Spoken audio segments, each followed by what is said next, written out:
10년 동안에 현금을 뽑아서 부모님들이 갖고 계시다가 자녀한테 조금씩 주면은 문제가 안 생기겠지. 자금 출처 조사에서 문제가 생길 수 있습니다. 안녕하세요. 홍순기 변호사입니다. 이번에는 지난번에 한번 증여세하고 상속세에 관해서 말씀을 드리면서 자금 출처 조사에 관해서 말씀드린 적이 있었는데 이 부분을 다시 한번 자세하게 말씀을 드리겠습니다. 우선 어떤 사람의 직업이나 나이나 소득으로 봤을 때 자기 능력으로 자산을 취득하거나 부채를 상환을 했다고 보기 어려운 경우에 그 자금 원천에 대해서 출처를 요구할 수 있습니다. 국세청 입장에서. 그리고 출처를 요구했을 때 그 자금 원천에 대한 자료를 제시하지 못하면 증여세를 추징한다. 이게 바로 그 이제 자금 출처 조사였는데요. 그러면은 자금 출처에 관한 근거 자료를 제시하라는 요구를 받았을 때 그 근거가 되는 자료가 어떤 게 있을까요?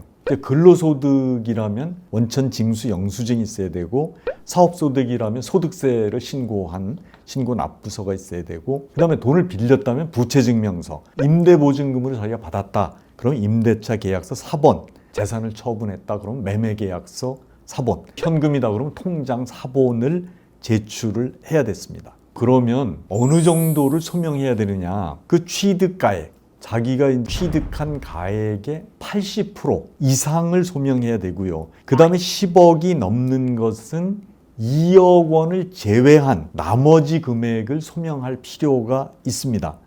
그러니까 예를 들면 내가 재산 취득 금액이 5억이다 그러면 5억의 80%는 4억이지 않습니까? 그러면 4억 이상은 자금 출처가 어디다라는 걸 소명을 해야 되고, 만약에 그게 15억이다, 80%가 아니라 2억 원을 제외한 13억 원에 대한 자금 출처의 근거 자료를 제시해야 된다는 거죠. 입증하지 못한 금액이 80%가 안 되거나 또 10억이 넘는 경우에 2억이 안 되면 전체 금액을 증여받은 것으로 보겠다. 취득자금이 5억 원이고 입증 금액이 3억 원이면 나머지 2억 원은 무조건 증여한 것으로 보겠다는 겁니다.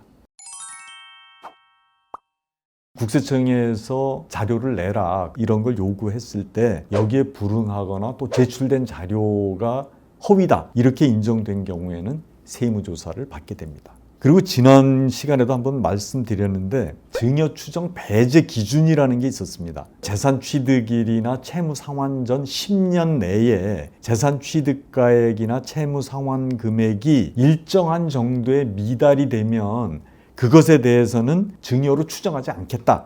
이러는 게 기준이 있었는데요. 그래서 한번 표를 보시면 그 30세 미만인 경우에는 주택 구입에는 5천만 원, 기타 재산이라는 건 주택이 아닌 자동차를 구입하거나 임야를 구입하거나 이런 걸 얘기합니다. 그다음에 채무 상환에 5천만 원.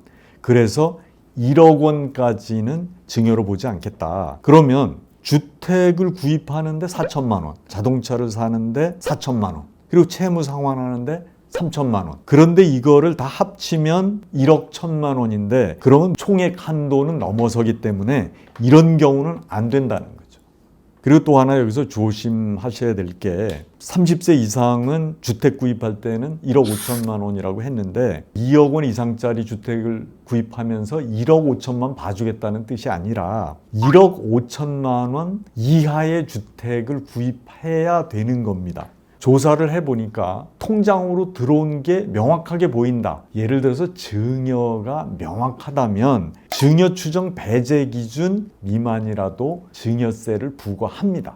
그리고 이제 재산 취득 자금의 출처를 소명할 때 부채다. 조심을 하셔야 되는 게 국세청에서는 해당 부채를 지속적으로 관리합니다. 해당 부채를 언제 갚았는지, 얼마나 갚았는지, 그랬을 때 어떻게 갚았냐는 출처를 요구하는 경우가 있습니다. 이래서 채무로 일단 인정을 받은 거라도 변제를 어떻게 했느냐에 관한 자료도 보관을 하셔야 됩니다. 국세청에서는 그 AI를 이용한 빅데이터 시스템이라든가 이제 PCI 분석 시스템이라고 그래서 소득 지출 분석 시스템. 그러니까 우리가 소득 금액이 얼마인지, 지출이 얼마인지를 국세청에서 전부 다 분석해서 그 자료를 가지고 있습니다.